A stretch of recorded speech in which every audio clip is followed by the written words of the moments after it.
सुप्रभात बच्चों, कैसे हैं आप सब। हिंदी की कक्षा में आपका स्वागत है। बच्चों, हिंदी की कक्षा में आज हम पढ़ेंगे हिंदी रीडर या पाठ्य पुस्तक का पाठ 3, जिसका नाम है बुद्धिमान तोता, जो कि एक कहानी है। इस कहानी में हम पढ़ेंगे कि हमें किस तरह से सुख या दुख या किसी भी तरह की परिस्थिति में धैर्य से काम लेना चाहिए और उचित व्यवहार और सूझबूझ का प्रयोग करना चाहिए। तो चलिए हम इसको पढ़ना शुरू करते हैं। 2 तोते थे।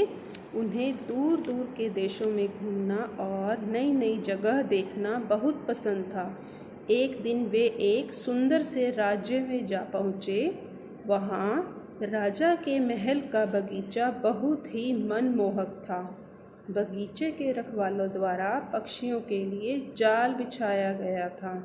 दोनों तोते उस जाल में फंस गए। सिपाही उन्हें राजा के सामने ले गए। राजा उनकी सुंदरता पर मोहित हो गया।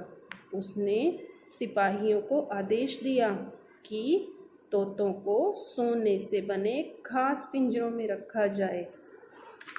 दोनों तोतों की सुंदरता की चर्चा पूरे नगर में थी।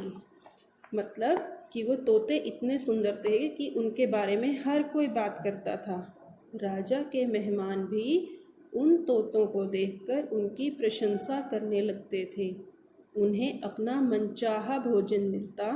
दोनों तोते बहुत सुखी थे। एक दिन महल में एक बड़ा बंदर आया। उसके आने से महल की हालत ही बदल गई। लोगों ने इससे पहले इतना बड़ा बंदर नहीं देखा था। लोगों का ध्यान उस बंदर की ओर चला गया। वह महल में राजा और उसके अधिकारियों के आकर्षण का केंद्र था। आकर्षण का केंद्र होने का मतलब है कि वो इतना प्रसिद्ध था कि उसे हर कोई देखने आता था, चाहे वो महल का हो, चाहे वो महल से बाहर से आया हो। लोग झुंड बनाकर उसको देखने आते और उसकी मज़ेदार हरकतों का आनंद लेते। अब तोतों की ओर किसी का ध्यान नहीं जाता था। उन्हें ध्यान से दाना पानी भी नहीं दिया जाता था, क्योंकि अब सारा ध्यान बंदर की तरफ था। एक दिन छोटे तोते को राजा पर बड़ा गुस्सा आया। उसने बड़े तोते से कहा, भैया चलो पिंजरे से निकलकर कहीं दूर उड़ चले। बड़ा तोता बहुत समझदार था। उसने छोटे तोते को समझाते हुए कहा, प्यारे भाई, बुरा मत मान।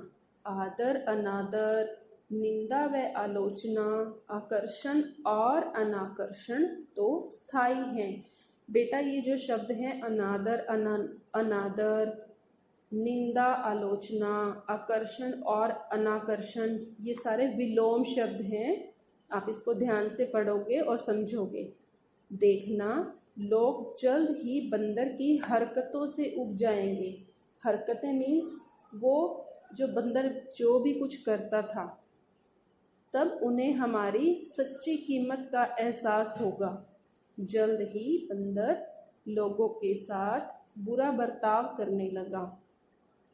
उसकी शरारतें बढ़ने लगी थीं। राजा उसकी शरारतों से परेशान हो गया, क्योंकि बंदर बहुत शरारती था। इसलिए उसने अपने सिपाहियों से कहकर बंदर को जंगल में छुड़वा दिया।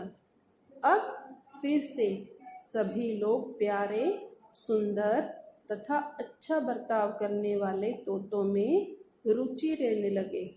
राजा और रानी के वे खास साथी बन गए। देखा, अच्छा बर्ताव का कितना बड़ा लाभ होता है। बच्चों, आप इस पाठ को ध्यान से पढ़िए, इस कहानी को ध्यान से पढ़िए और इसमें कुछ चीज़ें बताई गई हैं, जैसे कि हमें हर एक के साथ अच्छा बर्ताव करना चाहिए, या फिर हम किसी भी काम को करने से पहले उसके जो उसके बारे में बड़े अच्छे से सोच समझकर निर्णय करना चाहिए कि हमें ये काम करना चाहिए या नहीं। धन्यवाद।